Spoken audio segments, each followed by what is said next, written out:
আপনি কতটুকু আপনার পরিবার বর্গের প্রত্যেকটা সদস্যকে সালাতের আহ্বান করেছেন?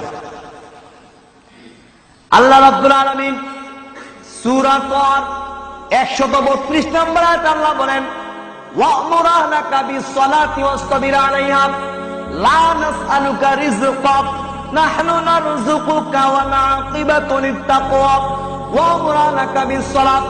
ও মানুষ শুনে রাখো, ওয়া'মুর আহলাকা, তুমি তোমার পরিবার বর্গের, তোমার বাবাকে, তোমার মাকে, তোমার ছেলেকে, তোমার মেয়েকে, তোমার স্ত্রীকে, তোমার ভাইকে, তোমার চাচাকে, তোমার চাচিকে, তোমার খালাকে, তোমার খালুকে, তোমার পরিবারের প্রত্যেকটা সদস্যকে সালাতের জন্য আদেশ দান করো।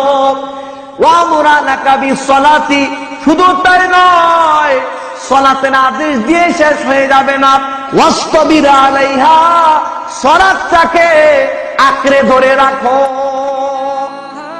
ওয়াসতাবির আলাইহা, ছেড়ে দিও না, সালাতকে শক্ত করে ধারণ করো। কয়জন আদেশ দিয়েছেন? সালাত কি এরকম বিষয় নফল আদায় করলে করলেন, না করলে নাই? আপনি বলছেন প্রতি ওয়াজে আল কোরআনের আলো ঘরে ঘরে জালো। সালাত ইসলামের দ্বিতীয় খুঁটি।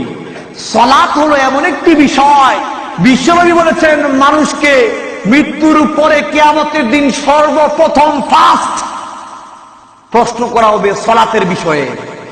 আপনি কি সেই প্রশ্নের উত্তর রেডি করেছেন? ও আমার ভাইরা, আপনি কি সালাতের সেই প্রশ্নের উত্তর রেডি করেছেন কিনা? ও বেড়াইদের মানুষ, যারা বাসায় বসে বসে আলোচনা শুনছেন আর যারা সামনে অবস্থান করছেন, প্রত্যেককেই বলছি, আপনি কি এই প্রশ্নের উত্তর রেডি করেছেন কিনা? আল্লাহ বলছেন, স্বয়ং আল্লাহ বলে দিয়েছেন, ওয়াসতাবির আলাইহা, সালাতকে আঁকড়ে ধরে রাখো। লা নাসআলুকা রিজকা, আমি তোমাদের কাছে কোনো খাবার চাই না, কোনো রিজিক চাই না, কোনো বেনিফিট চাই না, কোনো অর্থ চাই না, টাকা পয়সা চাই না, কোনো মাল চাই না, কিছুই চাই না। নাহনু নারযুকুকা ওয়াল আকিবাতু লিত-তাকওয়া, আমি তোমাদেরকে রিজিক দেই, আমি তোমাদেরকে খাওয়াই, আমি তোমাদের বাড়ি দেই, আমি তোমাদের গাড়ি দেই, আমি তোমাদের অর্থ সম্পদ দেই, আমি তোমাদের ব্যাংক ব্যালেন্স দেই। লা নাসআলুকা রিজকা, আমি তোমাদের নিকট রিজিক চাই না, তোমাদেরকে আমি খাওয়াই,